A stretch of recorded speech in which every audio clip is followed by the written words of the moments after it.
Hello friends, આજે આપણે બનાવીશું દાલ ફ્રાય અને જીરા રાઈસ. તો ચાલો શરૂ કરીએ બનાવવાનું. દાલ ફ્રાય બનાવવા માટે જોઈશે અડધી વાટકી તુવેરની દાળ, 2 ચમચી મગની મોગરની દાળ, 2 ચમચી મસૂરની દાળ. હવે આ બધી દાળને મિક્સ કરીને પાણી ઉમેરીને ધોઈ લઈશું. દાળને આપણે 2-3 વખત ધોઈ લેવાની છે. દાળ બરાબર ધોવાઈ ગઈ છે તો અંદર 1 ગ્લાસ જેટલું પાણી ઉમેરીને દાળને 15 મિનિટ માટે પલાળીને રાખી દઈશું. હવે આપણે જે વાટકીથી તુવેરની દાળ લીધી હતી તે જ વાટકીના માપ પ્રમાણે 1 વાટકી બાસમતી ચોખા લઈશું. તેને પણ 2-3 વખત ધોઈને પાણી ઉમેરીને 15 મિનિટ માટે ઢાંકીને રહેવા દેવાના છે.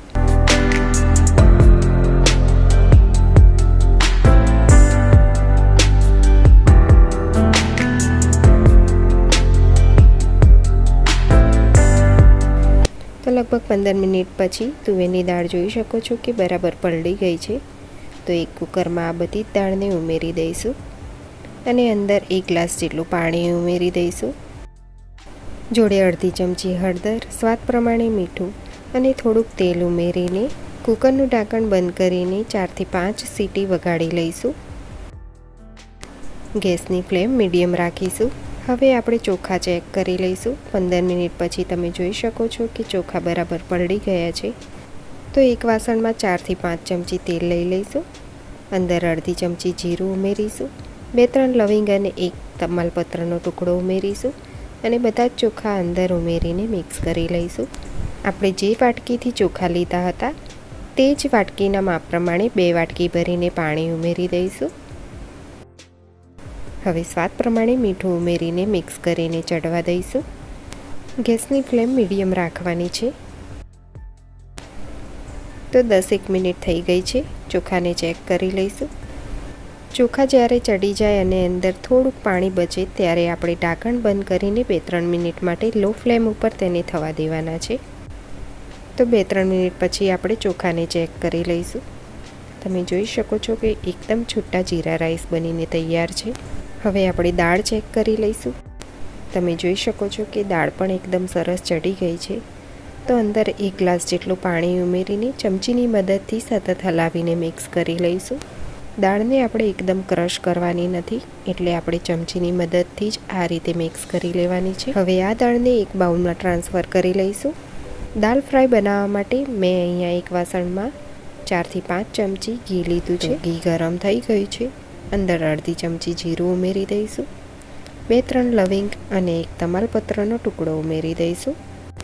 હવે દાળને વધુ ટેસ્ટ આપવા માટે મેં અહીંયા 6 થી 7 લસણની કળીને એકદમ ઝીણી સમારી લીધી છે. તો તે ઉમેરીને મિક્સ કરી લઈશું. લસણ બરાબર ફ્રાય થઈ જાય એટલે અંદર ઝીણા સમારેલા મરચાં ઉમેરી દઈશું. મેં અહીંયા 2 થી 3 મરચાંને ઝીણા સમારી લીધા છે. હવે 1 ઝીણી સમારેલી ડુંગળી ઉમેરી દઈશું. આ બધું જ બરાબર મિક્સ કરીને ફ્રાય કરી લેવાનું છે. ડુંગળી પણ બરાબર ફ્રાય થઈ ગઈ છે. તો હવે ઝીણા સમારેલા ટામેટાં ઉમેરી દઈશું. બધો મસાલો 2-3 મિનિટ માટે ફ્રાય કરી લેવાનો છે.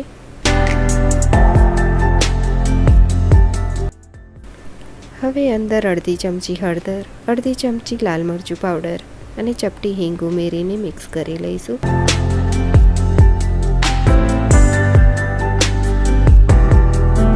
મસાલા બરાબર ફ્રાય થઈ ગયા છે. તો અંદર બાફેલી દાળ ઉમેરીને મિક્સ કરી લઈશું. આપણે દાળ બાફતી વખતે દાળમાં મીઠું ઉમેરેલું એટલે હવે મીઠું ઉમેરવાની જરૂર નથી. દાળને બરાબર મિક્સ કર્યા પછી મીડિયમ ફ્લેમ ઉપર દાળને ઉકળવા મૂકવાની છે. તો લગભગ 5 થી 7 મિનિટ પછી તમે જોઈ શકો છો કે દાળ ઉકળવાની તૈયારી છે. તો આપણે 5 મિનિટ માટે હાઈ ફ્લેમ ઉપર દાળને ઉકાળી લઈશું. 5 મિનિટ પછી ગેસની ફ્લેમ બંધ કરી દઈશું. હવે આ ઉકળેલી દાળ ઉપર આપણે ફરીથી વઘાર કરીશું. વઘાર કરવા માટે મેં અહીંયા 2 ચમચી ઘી લીધું છે. અંદર થોડુંક જીરું, 4 થી 5 ઝીણી સમારેલી લસણની કળી અને 3 થી 4 સૂકા મરચાંના ટુકડા ઉમેરી દઈશું. હવે આ વઘારને આપણે દાળ ઉપર ઉમેરી દઈશું.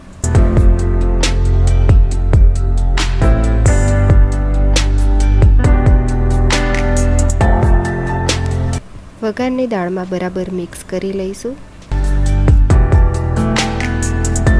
તો તમે જોઈ શકો છો કે દાલ ફ્રાય પણ બનીને તૈયાર છે. તો ચાલો જીરા રાઈસ અને દાલ ફ્રાય સર્વ કરી લઈએ.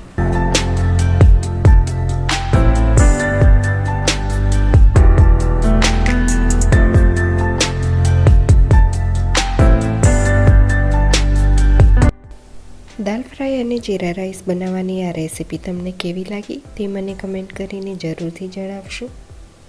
મારી ચેનલ સબસ્ક્રાઈબ ના કરી હોય તો તે કરી લેજો અને જોડે ઓલ બટનને પ્રેસ કરવાનું ના ભૂલતા, જેથી નવી વાનગીનું નોટિફિકેશન તમને મળતું રહે.